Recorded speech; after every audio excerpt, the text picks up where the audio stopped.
চলুন বন্ধু, আমরা এই গাড়ির ইঞ্জিনের কাজ করব। তাই এই ইঞ্জিনটার কি পরিস্থিতি হয়েছে সেটা আমরা আগে দেখি। এই দেখেন, চারিদিক দিয়ে মোবিল বাইরে বেরিয়ে এসছে, প্রচণ্ড পরিমাণে মোবিল বাইরে বেরিয়ে এসেছে। স্টার্টিংয়ে প্রবলেম হচ্ছে, আর ইঞ্জিনটায় এক কথায় গ্যাস হচ্ছে। এখন সিলিন্ডার পিস্টন কি আছে না আছে সেটা না খোলা পর্যন্ত কিছু বুঝতে পারছি না। তো এটা খুললে তবেই বোঝা যাবে। তা ও সাইডটায় একটু দেখি। এদিকে দেখুন, এয়ার ক্লিনারটা কত সরু পাইপ, অবশ্য প্রবলেম। তো যাই হোক,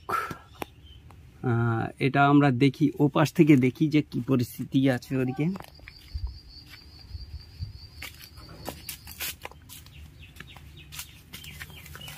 এই দেখেন, এদিক থেকে পরিষ্কার বোঝা যাচ্ছে প্রচণ্ড মোবিল বাইরে বেরিয়ে এসেছে। মানে মোবিল ক্যাপ দিয়ে এত পরিমাণে মোবিল বাইরে বেরিয়ে এসেছে। এই দেখেন, চ্যাসিস পুরো ভিজে গেছে একদম। এই যে, তো ইঞ্জিনটা বের করি, তবেই বুঝতে পারবো যে কি পরিস্থিতি আছে। তা চলুন ইঞ্জিনটাকে বাইরে বের করে নিই। এই ভিডিও থেকে আপনার ভিন্ন একটা অভিজ্ঞতা আসবে, কারণ ইঞ্জিন খোলার সময় যদি সঠিকভাবে গুরুত্ব না নেওয়া যায় তাহলে কিন্তু রোগটা সম্বন্ধে জানা যায় না, আর সঠিকভাবে চিকিৎসা করা যায় না। তা বিষয়টা হচ্ছে, একটা ইঞ্জিন খোলার সময় সবচেয়ে গুরুত্ব নিয়ে দেখলে পারে সঠিকভাবে কাজটা করা যায়, আর এইখানটায় অভিজ্ঞতাটা দারুণভাবে আসে। তো আপনি যদি খোলার ভিডিওটা ফলো করেন তাহলে কিন্তু আপনি ফিটিংটা খুব সুন্দরভাবে করতে পারবেন। তা যাই হোক, এর প্রবলেমগুলো কি কি সেই জিনিসগুলো আপনার আগে ফলো করতে হবে। তাই এর প্রবলেম ছিল কিন্তু 4-5টা প্রবলেম। যেরকম ইঞ্জিন স্টার্ট হতো না, গ্যাস হতো, তারপরে আপনার ওভারহিট হতো, তারপরে সাউন্ডের প্রবলেম আছে, আর ইঞ্জিনটা লোড নিত না। এই কয়েকটা কারণ, এই কারণগুলো কিন্তু এই দাদা আমাকে বলেছে। তো যাই হোক, তার উপরে বেস করেই এই ইঞ্জিনটা খোলা হচ্ছে। এখন দেখব যে এর কি কি প্রবলেম গিয়ে দাঁড়িয়েছে, ইঞ্জিনের ভিতরে কি কি সমস্যা আছে সেইগুলো আমরা একটু চলুন দেখি। মেনলি ব্যাপারটা হচ্ছে, একটা ইঞ্জিন এই 4-5টা যে প্রবলেম আসে, এই প্রবলেমগুলো টোটালটাই কিন্তু একটা জায়গায় ইশারা করছে, কিন্তু সেটা না খোলা পর্যন্ত সঠিকভাবে বুঝতে পারছি না। আর বিষয়টা হচ্ছে, এর দেখুন গায়ে কিন্তু চারিদিক দিয়ে মোবিল বাইরে বেরিয়ে এসেছে। মানে কি, প্রচুর পরিমাণে মোবিল বাইরে বেরিয়ে এসছে, যার জন্যে কিন্তু এর মোবিল শর্ট হওয়ার রোগটা ছিল। যাই হোক, সে আমার নিয়ে এসেই বলছে যে মোবিল খেয়ে ফেলছে। আমি বললাম, খেয়ে ফেলছে কী ব্যাপার, তো চারিদিকে এত মোবিল বাইরে বেরিয়ে এসছে। বলছে যে হ্যাঁ, মোবিল খেয়ে নিচ্ছে। আমি বললাম যে ঠিক আছে, চলো দেখি, খুলি আগে। তো যাই হোক, সিলিন্ডার পিস্টন যেহেতু আমরা খুলে ফেলেছি, এখানটায় দেখব যে কি পরিস্থিতি। আমি সামনের দিকে কিন্তু সেই জিনিসটা পাচ্ছি না। দেখুন, মোবিল শর্ট হওয়া যে জিনিসটা, সেটা হচ্ছে এই যে গায়ে দেখুন চারিদিকে যেভাবে মোবিলটা লেগে রয়েছে, এতে স্বাভাবিক মোবিল শর্ট হওয়াটাই স্বাভাবিক। আর তারপরে এই কভারের ভিতরে বা ইঞ্জিনের বডিতে যেভাবে কালো হয়ে রয়েছে, এই মোবিলগুলো তো ইঞ্জিনের ভিতর থেকে বেরিয়েছে, তা শর্ট হওয়াটাই স্বাভাবিক। ইঞ্জিনটা টোটাল খুললে পারে তবেই বুঝতে পারবো। তা চলুন এক এক করে আমরা খুলে ফেলি। এবার দেখব যে মোবিলটা কোথা দিয়ে বাইরে বেরিয়ে এসেছে। তো এই কভারটাকে যদি খুলে ফেলি তাহলে পরিষ্কার বোঝা যাবে। এই দেখুন, কভারের ভিতরে পরিষ্কার একদম মোবিল ভিজে রয়েছে। মানে কি, ফ্লাই হুইলের এই সাইডে কোনো কভার লুজ আছে বা যাই হোক কিছু একটা হয়েছে, এই কারণে মোবিলটা বাইরে বেরিয়ে এসছে। এই একটা শব্দ আসছে দেখছি, দেখুন ভালো করে।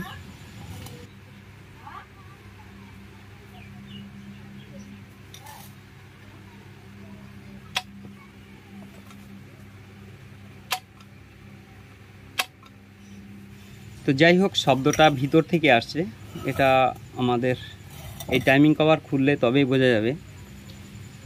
তো যেহেতু প্রবলেমগুলো যে 4-5টার কথা বলা হয়েছে, সেই 4-5টা प्रॉब्लेम किन्तु एक जिनिसेर उपरे डिपेंड करছে। तो শব্দটা যেরকম আসছে মনে হচ্ছে কিছু একটা লুজ আছে ভিতরে। তা চলুন টাইমিং কভারটা খুলি, খুললে তবে ক্লিয়ার হয়ে যাবে একদম।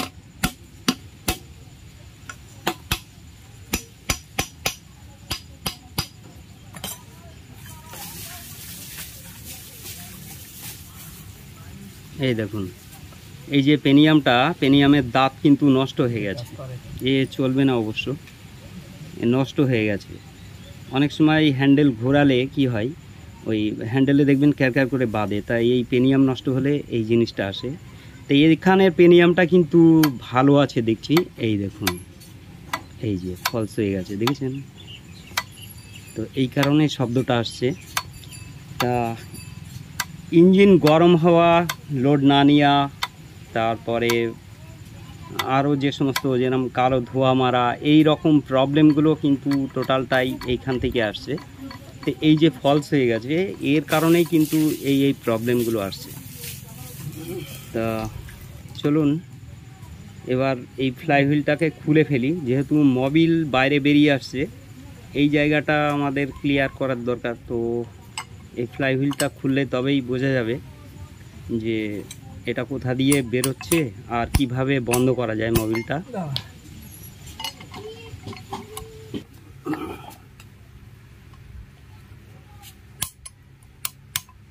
আরে यार, ও খুলে গিয়েছে।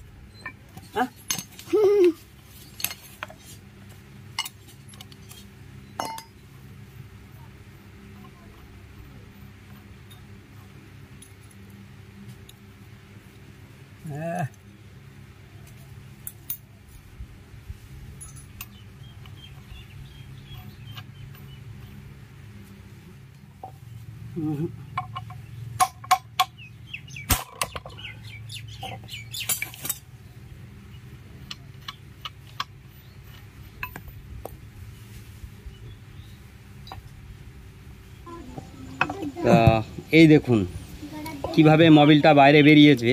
আর এই যে ইয়ার ফ্যান যেটা রয়েছে এটা অবশ্য ভাঙা রয়েছে, এই ব্লেডগুলো দেখুন মাঝে মাঝে একটা দুটো করে ভেঙে রয়েছে। তো এর জন্যে কিন্তু ইঞ্জিন প্রচণ্ড পরিমাণে গরম হয়েছে, এটা একটা প্রবলেম পাওয়া গেল। তো যাই হোক, ইঞ্জিনের আরও যে কারণগুলো আছে ইঞ্জিন হিট হওয়ার, সেই কারণগুলো অবশ্যই বলবো, সঙ্গে থাকুন। তো এই এলিমেন্টটা আমাদের খুলে নিতে হবে ক্যামশ্যাফটটা বাইরে বের করার জন্য। তো এই ওয়াশারগুলো অবশ্যই যে কটা আছে সেইগুলো অবশ্যই দেখে নিতে হবে, না হলে পারে সমস্যা গিয়ে দাঁড়াবে।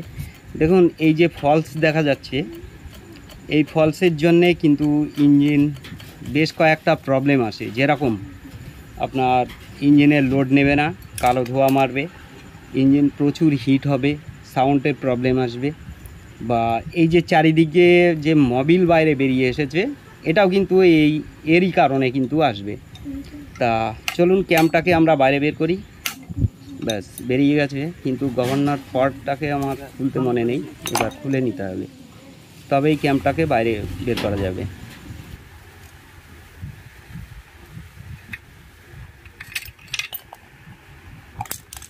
তা ফর্কটাকে খুলে ফেলেছি, এবার ক্যামটাকে বাইরে বের করা যাবে। তা এই দেখুন ক্যামটা বাইরে বেরিয়ে আসলো। এই যে ফলসটা দেখা যাচ্ছে, এই ফলসের জন্য যে প্রবলেমগুলো আসবে সেটা তো আমি আগেই বললাম। এই এতটা ক্লিয়ার হলে পারে এখানে স্টার্টিং প্রবলেম একদম 100% আসবে। তো এটা মেন প্রবলেম, তো এটাকেই আমাদের ঠিক করতে হবে। দেখুন আমরা ইঞ্জিনটা টোটালি খুলে ফেলেছি অবশ্য। তো এবার আমাদের দেখে নিতে হবে যে সিলিন্ডারটা কেমন আছে আর হেডটা কেমন আছে। তো এই জায়গাগুলো দেখলে পারে মোটামুটি ইঞ্জিনের যে প্রবলেম সেইগুলো আমরা নির্ণয় করতে পারবো। তো চলুন সিলিন্ডারটা দেখি এর কেমন আছে। যেহেতু সিলিন্ডারটা বেশি দিন হয়নি অবশ্য, বলছে যে চেঞ্জ করা আছে, যে মেকানিক কাজ করেছে সে আর কি এই সিলিন্ডারটা চেঞ্জ করে দিয়েছিল। তো পিস্টনটা বের করলে তবেই দেখা যাবে। সবার আগে পিস্টন রিংয়ের গ্রুপটা দেখতে হবে যে ক্লিয়ার হয়েছে নাকি। না, ঠিক আছে, অসুবিধা নেই। তো এবার হেডটাকে দেখতে হবে যে কতটা ডাউন হয়েছে। দেখুন অতটা ডাউন হয়নি অবশ্য, তবে একটা জিনিস কি, এই গাইড আমাদের দেখে নিতে হবে, এই গাইডটা এটা ঠিক আছে নাকি। তো চলুন এটা আমরা পরে দেখছি। তা সিলিন্ডারটা এবার দেখব ভিতরটা কতটা ডাউন হয়েছে। দেখুন যে পরিস্থিতি আছে এতে করে সমস্যা আসার কথা না, বেশি দিন অবশ্য এ চেঞ্জ করা না, এটা পরিষ্কার দেখাই যাচ্ছে যে সিলিন্ডারটা ভালো আছে। আরও ক্লিয়ার বোঝা যাবে যদি রিং আমরা এর মধ্যে একটা দিয়ে যদি দেখি যে কতটা ডাউন হয়েছে না হয়েছে, তাহলে পরিষ্কার বোঝা যাবে। তা পিস্টন থেকে আগে রিংটাকে বের করি, এবার পরিষ্কার বোঝা যাবে যে কতটা ডাউন হয়েছে। তা এটা আদৌ চলবে কি না দেখুন, এই দেখুন, মানে যেহেতু সিলিন্ডারটা হালকা ডাউন হয়েছে, অবশ্য সেই সঙ্গে রিংটাও ডাউন হয়েছে, যার জন্যই কিন্তু এতটা গ্যাপ এসছে। তো যাই হোক চলবে, এখন যেহেতু গরমের সিজন।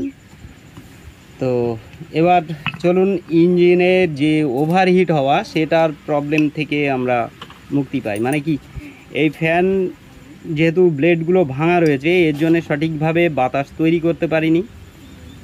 এই দেখুন সব টুকরো টুকরো হয়ে গেছে। তা সঠিকভাবে বাতাস তৈরি করতে পারিনি, এর জন্যে ইঞ্জিনটাকে ঠান্ডাও করতে পারিনি। তা যে সমস্ত ইঞ্জিনে এই রকম ওভারহিট হয়, অবশ্যই এই ফ্যানটাকে ফলো করবেন যে এর ব্লেডগুলো ভাঙা আছে নাকি, তাহলে কিন্তু এই সমস্যায় আর পড়বেন না। তা যাই হোক, আমরা টোটালটাই কমপ্লিট করে ফেলেছি, খুলে ফেলেছি, আমরা দেখতে পেলাম এর কি কি সমস্যা আছে।